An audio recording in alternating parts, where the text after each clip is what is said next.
Hello everyone, welcome to AS learning academy. आज हम mathematics 10th board की एक स्पेशल सीरीज स्टार्ट करने जा रहे हैं। काफी टाइम से कुछ बच्चों की डिमांड के बाद ये एक स्पेशल सीरीज स्टार्ट की जा रही है। प्यारे बच्चों, इस सीरीज के अंदर सिर्फ हम अपने उन क्वेश्चंस की बात करेंगे जो 101% आप अपने 10th क्लास के एग्जाम में देखेंगे। जैसा कि आप सभी जानते हैं कि सीबीएसई के एग्जाम इस सेशन से आपके एमसीक्यू बेस्ड आ रहे हैं, तो उन्हीं पैटर्न को देखते हुए हम जो क्वेश्चन भी डिस्कशन होगा या क्वेश्चन भी जो हम देखेंगे वो सभी आपके एमसीक्यू बेस्ड देखेंगे। तो प्यारे बच्चों, आज मैं शुरुआत करूंगा अपने 10th क्लास के फर्स्ट चैप्टर यानी रियल नंबर चैप्टर से। आज हम अपने क्वेश्चंस की शुरुआत करेंगे। यानी ये जो सीरीज आप लोग देखेंगे, पर डे आपको एक वन वीडियो यहां पर मिलेगी और उस वीडियो के अंदर वन बाय वन आपके चैप्टर्स के एमसीक्यूज आपको मिलेंगे। यहां पर सिर्फ मैं उन्हीं मेथड्स के बारे में बात करूंगा या उन्हीं इंपोर्टेंट क्वेश्चंस के बारे में बात करूंगा जो आप लोगों के एग्जाम में आ सकते हैं। चलिए पहले क्वेश्चन पे अब हम चलते हैं अपने इस सीरीज का। ये फर्स्ट क्वेश्चन है हमारा। पहला क्वेश्चन है प्यारे बच्चों आपका, given that √2 is irrational number, तो proof that 3 + √2 is.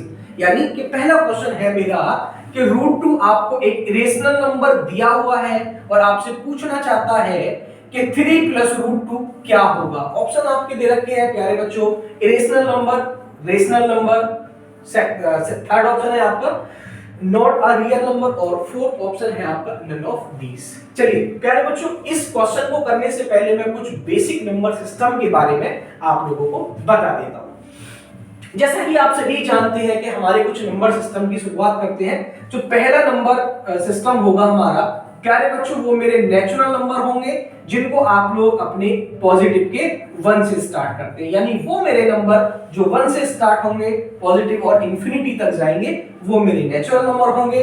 Second number की अगर मैं बात करूं तो प्यारे बच्चों मेरे होल नंबर, यानी अगर इस पहले वाले नंबर को ध्यान से देखें तो यहां लगता है कि हमारे एक नंबर की मिसिंग है, वो नंबर क्या होगा मेरा 0। अगर मैं 0 को इंक्लूड कर देता हूं तो प्यारे बच्चों ये मेरे होल नंबर बन जाएंगे। यानी अगर हम बात कर रहे हैं नेचुरल नंबर की, जो 1 से स्टार्ट है वो आपके नेचुरल नंबर होंगे और जो 0 से स्टार्ट है वो आपके होल नंबर होंगे। अगर मैं इनडायरेक्टली आपसे ये कहूं क्या मेरे सभी नेचुरल नंबर होल नंबर है, तो ऐसा पॉसिबल हो सकता है। कभी-कभी क्वेश्चन एग्जाम में आ सकता है कि क्या सभी नेचुरल नंबर आपके होल नंबर है या नहीं है। चलिए थर्ड टाइप की अगर हम बात करें तो प्यारे बच्चों हम बात करेंगे आपके इंटीजर नंबर के बारे में। अपने उन नंबर्स की मैं बात करूंगा कि अगर आप लोगों ने आप देखी होगी आपकी नंबर लाइन की मैं बात कर रहा हूं, यानी कि वो नंबर लाइन जिसके अगर मैं राइट हैंड की तरफ चलूंगा तो आपको और पॉजिटिव नंबर मिलेंगे और अगर आप अपने लेफ्ट हैंडर की तरफ मूव करना स्टार्ट करते हैं तो आपको अपने और नेगेटिव नंबर मिलेंगे। प्यारे बच्चों इस नंबर लाइन को जरा ध्यान से देखिए, यहाँ पर आपकी ऑल पॉजिटिव नंबर भी हैं और नेगेटिव नंबर्स भी हैं और साथ में आपकी 0 भी है।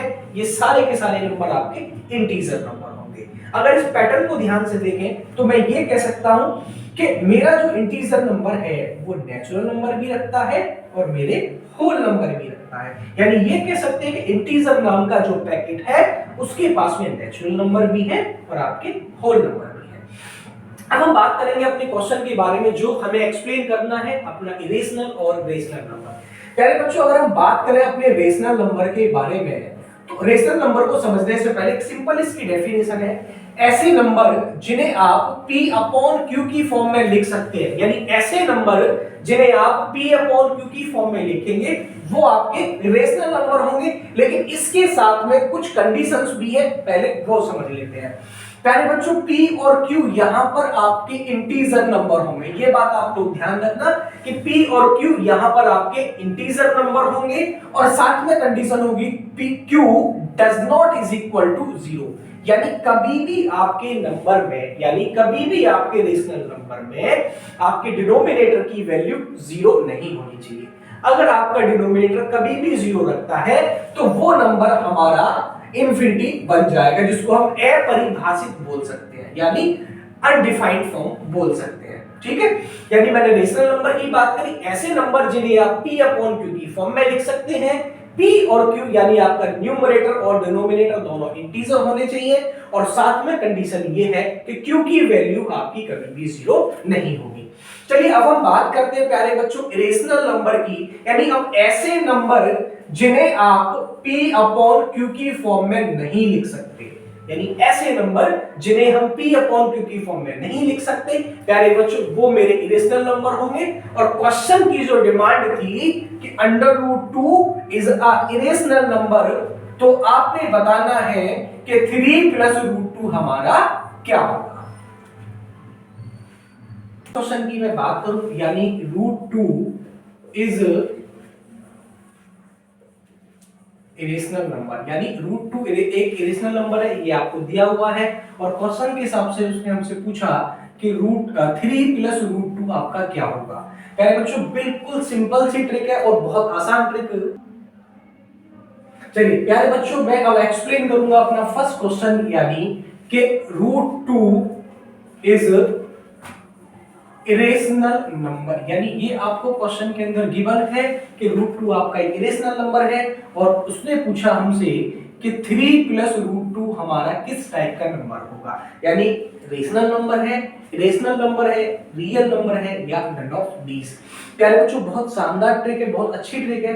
बस एक छोटी सी बात आप लोगों ने याद रखनी है और आप इस क्वेश्चन का जवाब विद इन सेकंड दे सकते हैं। यानी सिर्फ आप ये बात याद रखो, अगर किसी भी इरेशनल नंबर के अंदर मैं किसी भी नंबर को ऐड करूं या किसी भी नंबर को माइनस करूं, माइनस होने वाला नंबर या ऐड होने वाला नंबर आपका इंटीजर होगा, तो वो आंसर आपका हमेशा इरेशनल होगा। यानी कि जैसा कि आप लोग देख रहे हैं क्वेश्चन के हिसाब से कि √2 आपका एक इरेशनल नंबर है और इसके अंदर आपने 3 को ऐड किया, तो ये आंसर भी आपका इरेशनल नंबर ही होगा।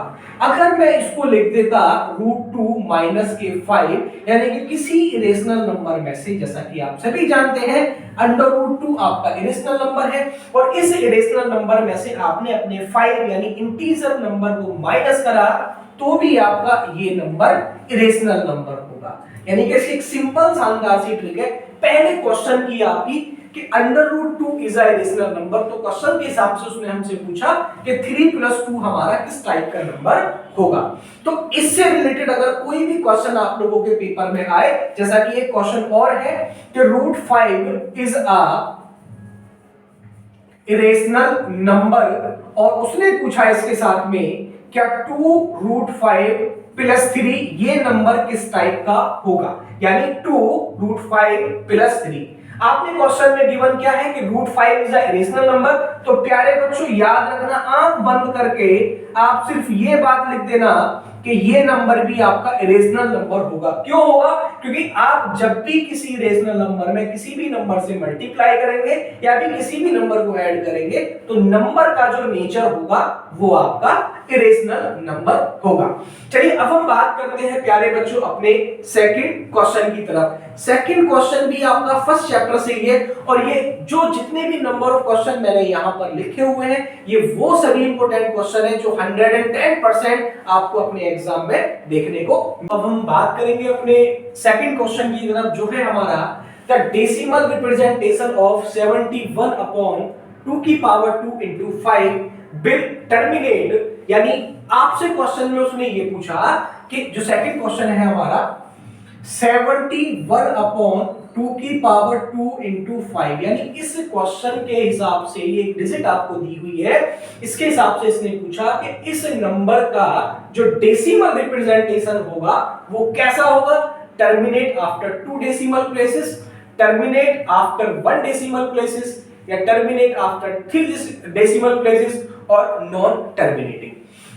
प्यारे बच्चों एक बात ध्यान रखनी है, ये भी हमारे फर्स्ट क्वेश्चन से यानी फर्स्ट चैप्टर से रिलेटेड क्वेश्चन है और इंपॉर्टेंट क्वेश्चन है और इसमें से भी आपका एक क्वेश्चन एग्जाम में आने की संभावना है। चलिए पहले इस क्वेश्चन की बेसिक बात के बारे में जान लेते हैं। जैसा कि आप सभी जानते हैं कि 2 into 5 की अगर आप मल्टीप्लाई करेंगे तो आंसर आपका हमेशा 10 आएगा। और जब भी आप किसी ऐसे नंबर को देखते हैं जिसके डिनोमिनेटर में 10 हो, 100 हो या आपका 1000 हो, यानी ऐसे नंबर या ऐसा कोई भी नंबर जिसके डिनोमिनेटर में आपका 10 हो, 100 हो, 1000 हो, 10,000 हो, यानी जीरोस की फॉर्म में हो, तो ऐसे नंबर का डेसिमल एक्सपेंशन निकालना बहुत आसान होगा। ठीक है, यानी कि अगर मैं 2 इंटू 5 की बात करूं तो आंसर आपका 10 आएगा। अगर इसको मैंने 2 की पावर 2 इंटू 5 की पावर 2 कर दिया तो आंसर हमारा 100 बनेगा। अगर आप इसको 2 की पावर 3 इंटू 5 की पावर 3 करेंगे तो आंसर आपका 1000 बनेगा। प्यारे बच्चों, बहुत अच्छा पैटर्न यहां पर आप लोग देख पा रहे हैं कि जैसे जैसे 2 और 5 की पावर्स बढ़ती जा रही हैं, आपके नंबर ऑफ जीरोस भी बढ़ते जा रहे हैं। यानी कि 2 और 5 के जो पेयर मिलते हैं तब आपका 10 बनेगा, और जैसे जैसे 2 और 5 की पावर बढ़ती चली जाएगी आपके नंबर ऑफ जीरोस बढ़ते चले जाएंगे। ठीक है, चलिए, तो क्वेश्चन के हिसाब से इसने हमसे कहा कि 71 अपॉन में 2 की पावर 2 इंटू 5 का जो डेसिमल एक्सपेंशन होगा क्या होगा। देखिए, सबसे पहला काम आप लोगों ने ये करना है कि यहां पर 2 और 5 की पेयर्स सेम करने हैं, यानी कि 2 की घात और 5 की घात को आपने सेम बनाना है और आपका आंसर हो गया। चलिए, क्वेश्चन के हिसाब से इसने कहा 2 की पावर 2, अगर मैं यहां पर हमारे क्वेश्चन में इसने 5 की पावर 1 दी हुई है, यानी सिंपल 5 है, मैं इसकी पावर 1 मानूंगा। अगर मैं यहां पर ये कहूं कि मैंने इसके डिनोमिनेटर में भी 5 से मल्टीप्लाई करी और इसके न्यूमरेटर में भी आपने 5 से मल्टीप्लाई करी, जब इसको आप देखेंगे तो क्वेश्चन आपका कुछ ऐसे बनेगा, 5 बन जा 5 और 5 से बन जा 35 और न्यू डिनोमिनेटर में आपका होगा 2 की पावर 2 इंटू 5 की पावर 2। प्यारे बच्चों, इस पैटर्न को जरा ध्यान से देखो, क्या ये वही पैटर्न नहीं है कि 2 की पावर 2 और 5 की पावर 2 हमेशा मेरा 10 बनेगा, कि जैसे जैसे 2 और 5 के पेयर्स की पावर बढ़ती चली जाएगी आपकी नंबर ऑफ जीरोस भी बढ़ती चली जाएगी। तो आंसर अब आपका हुआ 355 अपॉन में 2 की पावर 2 इंटू 5 की पावर 2 मिलकर बन गया 355 अपॉन में 100, और जिसका डेसिमल एक्सपेंशन होगा प्यारे बच्चों 3.55, और ऑप्शन होगा आपका terminate after 2 decimal place, terminate after 1 decimal place, terminate after 3 decimal place और नॉन टर्मिनेटिंग। हमारा आंसर क्या है 3.55, यानी कि जो हमारा डेसिमल एक्सपेंशन होगा उसका टर्मिनेटिंग पॉइंट क्या है आफ्टर 2 डेसिमल प्लेस। जैसा कि आप लोग देख पा रहे हैं कि 2 डेसिमल के बाद में हमारा 2 नंबर के बाद में हमारा डेसिमल पॉइंट लगा हुआ है, तो आंसर हमारा फर्स्ट ऑप्शन होगा। प्यारे बच्चों, अब हम बात करेंगे अपने सीरीज के थर्ड क्वेश्चन के बारे में, जो है आपका the decimal expansion of rational number can be terminating, non terminating, terminating and non terminating repeating और non terminating non repeating number. प्यारे बच्चों, क्वेश्चन का समझना एक बहुत इजी है हमारे लिए, क्योंकि क्वेश्चन में सिर्फ इसने रेशनल नंबर की डेफिनेशन के बारे में पूछा है। अगर आप रेशनल नंबर के बारे में जानते हैं तो बहुत अच्छे से इस क्वेश्चन का आंसर दे सकते हैं। इसके लिए चलिए मैं कुछ एग्जांपल आप लोगों के लिए बता दूं। देखिए, मैंने लिखा यहां पर 5 अपॉन में 2, ये मेरा एक रेशनल नंबर है जो p अपॉन q की फॉर्म में है। ठीक है, अगर आप इसको सॉल्व करेंगे तो प्यारे बच्चों आंसर आएगा 2.5, यानी कि 5 डिवाइडेड बाय 2, 2 2 जा 5 और बचा आपका 1। ठीक है, आंसर आ गया मेरा कितना 2.5। साथ में मैं एक दूसरा रेशनल नंबर और लेता हूं, यानी 1 अपॉन में 3। जब आप इसको सॉल्व करेंगे तो आंसर आएगा आपका 0.3333, यानी कि 33 आपका इंफिनिटी टाइम तक रिपीट होगा।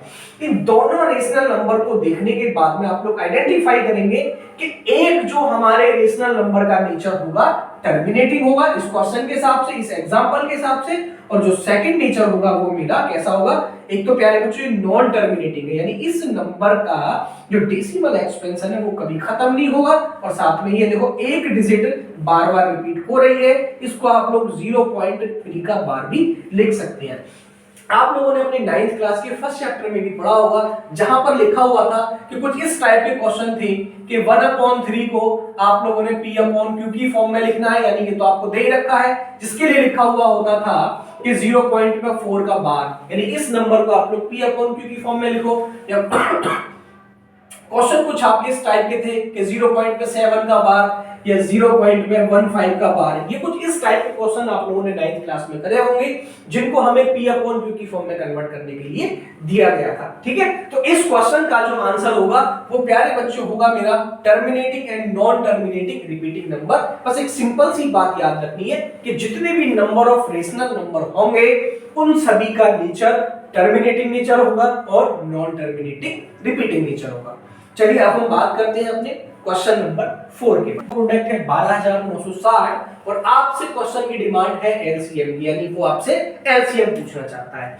ये जो क्वेश्चन है प्यारे बच्चों आपके फर्स्ट चैप्टर का एक बेसिक फॉर्मूला है, पहले मैं वो आपको समझा देता हूं। मान लेते हैं आपके पास में कोई दो नंबर है, पहला नंबर आपका n है और दूसरा नंबर आपका m है। यदि इन दोनों का प्रोडक्ट आप करते हैं, वो प्रोडक्ट आपके इन दोनों नंबर के एलसीएम और HCF के प्रोडक्ट के इक्वल होगा। यानी कि आपके पास में कोई दो नंबर हो सकते हैं, एक नंबर आपका n है, एक नंबर आपका m है।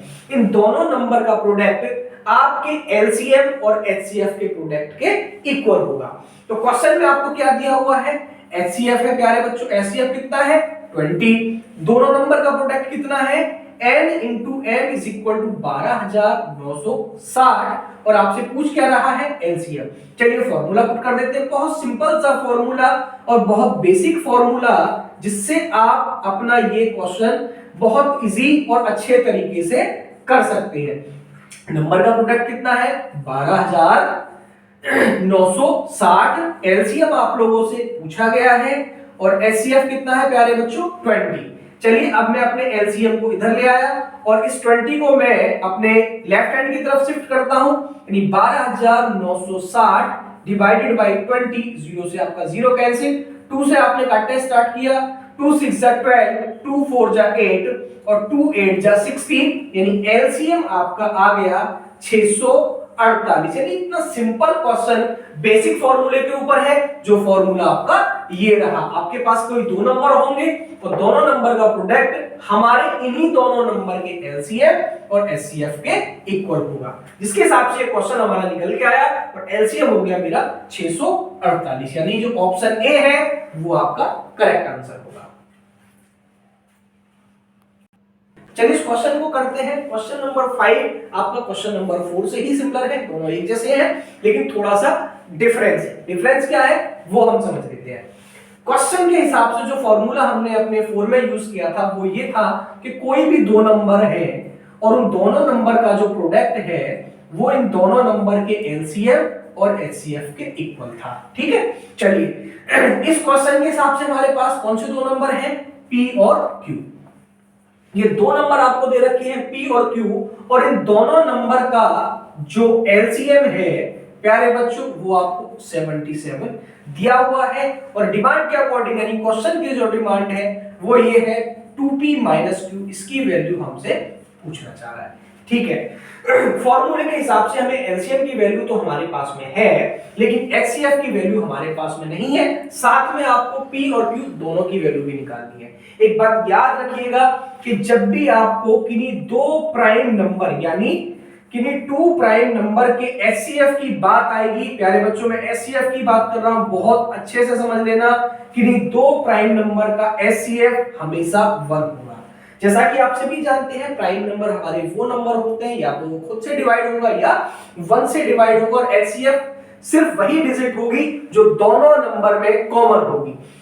तो प्राइम नंबर के अंदर जो कॉमन नंबर होगा वो आपका 1 होगा, यानी इन दोनों का जो एचसीएफ होगा क्या होगा, वो 1 होगा। यानी अगर मैं बात करूं आपसे P और Q की, और इन दोनों का जो एचसीएफ होगा प्यारे बच्चों वो होगा आपका 1। अब एक सेकंड में हम इस क्वेश्चन को कर सकते हैं। ठीक है, यानी P into Q is equal to LCM of PQ into HCF of P into Q। ठीक है, यानी P इंटू Q आपका बन गया, एलसीएम कितना है 77 और HCF आपका दिया हुआ है 1, जो सॉल्व करने के बाद आ गया 77। प्यारे बच्चों P और Q की वैल्यू यहां पर निकल के आ गई 77। अब कंफ्यूजन ये है कि सर यहां पर P की वैल्यू क्या होगी और Q की वैल्यू क्या होगी। सबसे पहले अब हमें अपने 77 के फैक्टर करने हैं। जैसे ही आप फैक्टर करेंगे तो ये 7 से ही डिवाइड होगा, ना 2 से डिवाइड होगा, ना 3 से, ना 4 से, ना 5 से। तो आपने 7 से डिवाइड किया, 7 बन जा 7, 7 बन जा 7, यानी हमारे 77 के फैक्टर आ गए 7 into 11, यानी कि P इंटू Q की वैल्यू आ गई मेरी 7 into 11। प्यारे बच्चों, ये जो दोनों नंबर होंगे, क्योंकि 7 और 11 आपके प्राइम नंबर है, जैसा कि क्वेश्चन में इसने हमसे कहा था, तो P और Q की वैल्यू आपकी आ गई है, यानी P की वैल्यू बन गई आपकी 7 और Q की वैल्यू बन गई आपकी 11। लेकिन साथ में प्यारे बच्चों कंडीशन इसने ये दी हुई थी कि P की वैल्यू जो है वो Q की वैल्यू से बड़ी है। तो एक बात याद रखना, जो बड़ी वैल्यू होगी आपकी वो मेरे P की वैल्यू बनेगी, और जो छोटी वैल्यू है वो Q की वैल्यू बनेगी। ऐसा कोई भी क्वेश्चन अगर आप लोग के एग्जाम में आता है तो एक बात याद रखना कि जो एलसीएम होगा वो किन्हीं ऐसे दो नंबर का मल्टीप्लिकेशन होगा कि वो दोनों के दोनों नंबर ही आपके प्राइम नंबर होंगे। ठीक है, तो यानी कि हमारे P की वैल्यू आ गई 11 और Q की वैल्यू आ गई 7, और क्वेश्चन की डिमांड थी 2P माइनस Q की वैल्यू हमसे ये पूछ रहा है 2 इंटू P की वैल्यू 11 माइनस Q की वैल्यू 7, तो बन गया 22 माइनस 7, जो आपका आंसर आ गया 15, यानी 15 आंसर है, और क्वेश्चन के हिसाब से option C is a right answer. तो प्यारे बच्चों, क्वेश्चन बहुत इजी था। समझने की बात ये थी कि किन्हीं दो प्राइम नंबर का जो एचसीएफ होगा वो हमेशा 1 होगा, और जो एलसीएम होगा वो एक ऐसा नंबर होगा कि जो किन्हीं दो ऐसे नंबर का प्रोडक्ट होगा, वो दोनों के दोनों नंबर आपके प्राइम नंबर होंगे। चलिए अब हम बात करते हैं अपने क्वेश्चन नंबर 6 की तरफ। चलिए प्यारे बच्चों, अब हम बात करते हैं अपने क्वेश्चन नंबर 6 की तरफ। हमारी सीरीज का ये क्वेश्चन नंबर 6 है। चलिए क्वेश्चन क्या है कि किन्हीं दो प्राइम नंबर है आपके पास में 47 और x, जिनका एलसीएम दिया हुआ है 517, तो find the value of x। वही क्वेश्चन है, क्वेश्चन नंबर 6 और क्वेश्चन नंबर 5 आपके सेम क्वेश्चन है, और दोनों क्वेश्चन की लैंग्वेज भी सेम है। सिर्फ आपको समझना यह है कि जैसा कि क्वेश्चन नंबर 5 में भी इसने दो प्राइम नंबर दिए हुए थे, और क्वेश्चन नंबर 6 में भी कोई दो प्राइम नंबर दिए हुए हैं। चलिए पहला नंबर क्या है, p मैं कर लेता हूं लेट, कि यानी पहला प्राइम नंबर होगा मेरा p is equal to 47 question के हिसाब से, और जो हमारा दूसरा प्राइम नंबर है q is equal to, question में हमें x दिया हुआ है, और इन दोनों नंबर का जो एलसीएम है, यानी LCM of p and q is equal to है आपका 517। और प्यारे बच्चों, इसमें बात करिए द वैल्यू ऑफ x, यानी x की वैल्यू के बारे में बात करेगा, यानी वही सेम क्वेश्चन जो हमने आपने अभी क्वेश्चन नंबर 5 के अंदर समझा था कि किन्हीं दो प्राइम नंबर का जो एचसीएफ होगा, यानी प्राइम नंबर कौन कौन से थे मेरे, एक पहला प्राइम नंबर था 47 और दूसरा प्राइम नंबर है मेरा x, इन दोनों का जो आपका एचसीएफ होगा वो प्यारे बच्चों एचसीएफ होगा मेरा 1, जैसा कि आपने भी क्वेश्चन नंबर 5 के अंदर भी समझा था। तो क्वेश्चन क्या है मेरा, फॉर्मूला होगा p इंटू क्यू, यानी कोई दो नंबर इज इक्वल टू इन दोनों नंबर का प्रोडक्ट मेरे एलसीएम इंटू एचसीएफ के इक्वल होगा। नंबर कौन कौन से हैं, पहला प्राइम नंबर है आपका p की वैल्यू कितनी है 47, q की वैल्यू है आपकी x, एलसीएम होगा आपका 517, और एचसीएफ हमारा 1 होगा। पर ये चीज आप लोग बहुत अच्छे से ध्यान कर लीजिएगा कि किन्हीं दो प्राइम नंबर का जो एचसीएफ होगा वो आपका हमेशा 1 होगा। ठीक है, तो क्वेश्चन के हिसाब से मैंने करा 47 into x is equal to 517, so x is equal to होगा 517 डिवाइडेड बाई 47। जब आप 47 से इसको डिवाइड करेंगे तो 47 से 50 बन आपका 1 टाइम जाएगा, और रिमाइंडर कितना बचा, चलिए हम इसको डिवाइड देकर देख लेते हैं। 47 बन जा 47, बच के आ गया आपका 4, ऊपर से आपने 7 कॉपी कर लिया, और फिर अगेन 1 टाइम जाएगा, बन जाएगा 47 बन जा 47, यानी आंसर आपका आ गया 11, यानी x की वैल्यू आपकी 11 आ गई, और 11 एक आपका प्राइम नंबर है, जैसा कि इसने क्वेश्चन में हमसे पूछा था। तो आपका जो करेक्ट आंसर होगा प्यारे बच्चों बी आपका करेक्ट आंसर होगा। एक बात आप लोग ध्यान रखिएगा, इस सीरीज के अंदर आप जितने भी क्वेश्चंस देख रहे हैं ये सभी के सभी वो क्वेश्चन है जो आप लोगों के एग्जाम में आने वाले हैं, या तो ये क्वेश्चन होंगे सीरीज के लास्ट क्वेश्चन के बारे में। जो क्वेश्चन है आपका क्वेश्चन नंबर 7 है 2 root 45 plus 3√20 divided by 2 root में 5। क्वेश्चन के ऑप्शन होंगे आपके rational number, irrational number, real number या नन ऑफ दीज। एक बात ध्यान रखिएगा, मैंने अभी ऑप्शन में आपको सी ऑप्शन दिया रियल नंबर। अगर आपके एग्जाम में ये कोई भी क्वेश्चन दिया जाए साथ में रियल नंबर हो तो एक बात आप लोगों ने ध्यान रखनी है, आपके जितने भी इरेशनल नंबर होंगे और साथ में आपके प्यारे बच्चों रेशनल नंबर, ये दोनों के दोनों ही हमारे रियल नंबर होते हैं। ठीक है, तो ऑप्शन के हिसाब से हम चेक करेंगे अपने इस क्वेश्चन को। चलिए, तो इस क्वेश्चन को करने से पहले एक बात हम ध्यान से समझ लें। हम जैसा कि सभी जानते हैं कि √5 जो है मेरा एक इरेशनल नंबर है, लेकिन अगर इस क्वेश्चन को सिंपलीफाई करेंगे आप तो यहां से एक चीज आपको पता चलेगी कि ये जो हमारा रूट के अंदर 45 है इसको आप फैक्टर कर सकते हैं 3 into 5। ठीक है, 3 3 जा 9, 9 5 जा 45 प्लस 3 और आपने 20 के फैक्टर करें 2 into 2 into 5 और डिवाइड में आपका है 2 रूट में 5। यहां से जब आप इसको सिंपलीफाई करेंगे तो ये आपका बनेगा 2, 3 के पेयर आपके बाहर निकल जाएंगे क्योंकि रूट में से सिर्फ वही वैल्यू निकलती है जो आपकी पेयर में होगी।